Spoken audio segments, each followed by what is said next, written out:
Assalamualaikum warahmatullahi wabarakatuh. Innal hamdalillah nahmaduhu wa nasta'inuhu wa nastaghfiruh wa na'udzu billahi min shururi anfusina wa min sayyiati a'malina may yahdihil fala mudilla lahu wa may yudlil fala hadiya lahu. Asyhadu an la ilaha illallah wahdahu la syarika lahu wa asyhadu anna Muhammadan abduhu wa rasuluh la nabiyya ba'da. Allahumma salli wa sallim wa barik ala rasulillah wa ala alihi wa sahbihi wa man wala, amma ba'd.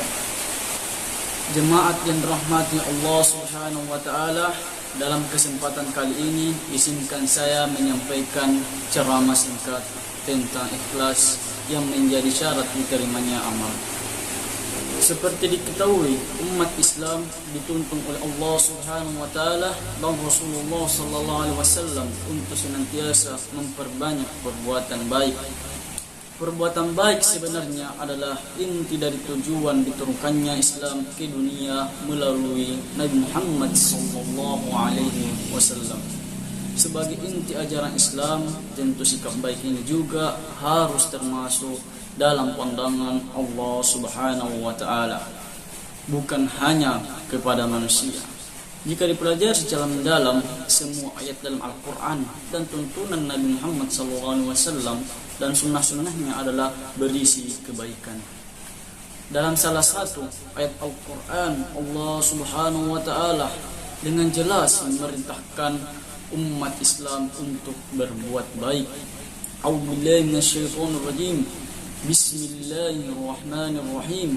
Wa anfiqu fi sabilillahi wa la tulqu bi aydikum ila tahlukati wa la ahsinu innallaha yuhibbul muhsinin.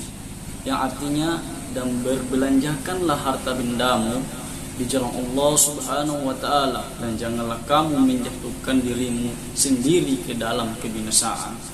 Dan berbuat baiklah, karena sesungguhnya Allah menyukai orang-orang yang berbuat baik. Quran Surah Al-Baqarah ayat 195. Dalam surat yang lain, Allah Subhanahu wa taala juga memberi kepastian bahwa balasan kebaikan adalah kebaikan juga. A'udzubillahi minasyaitonir rajim. Hal jazaa'ul ihsan illa al-ihsan.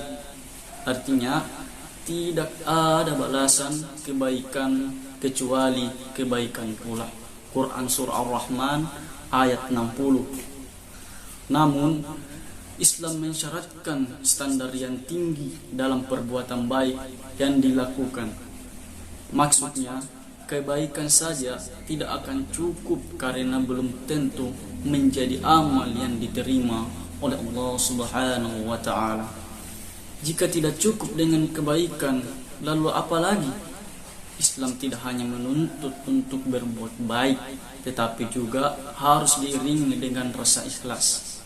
Ini menjadi syarat utama diterimanya perbuatan baik yang dilakukan oleh manusia.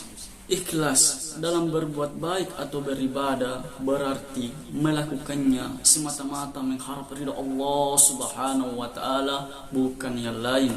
Orang yang ikhlas tidak mengharapkan pujian dari manusia dan tidak pamer karena sudah merasa amal perbuatannya hanya ditujukan kepada Allah Subhanahu wa taala. Dalam ayat lain disebutkan, A'udzubillahi minasyaitonir rajim. Qul amru rabbi bil qist wa aqimu wujuhakum inda kulli masajidi wad'uhu mukhlisina lahu kama bada'ukum ta'udun. Artinya, katakanlah Tuhanku menyuruh menjalankan keadilan, dan katakanlah luruskanlah muka dirimu di setiap sembahyang, dan sembahlah Allah Subhanahu wa taala dengan mengikhlaskan ketaatanmu kepadanya, sebagaimana Dia telah menciptakan kamu pada permulaan, demikian pula lah kamu akan kembali kepadanya. Quran Surah Al-A'raf ayat 29. Nah, jelas sekali diterangkan dalam ayat tersebut bahwa umat Islam diperintahkan untuk melakukan semua amal perbuatan baik dengan ikhlas. Demikianlah ceramah singkat tentang ikhlas ini saya sampaikan. Atas perhatiannya saya sampaikan terima kasih. Billahi fi sabilil haq fastabiqul khairat. Wassalamualaikum warahmatullahi wabarakatuh.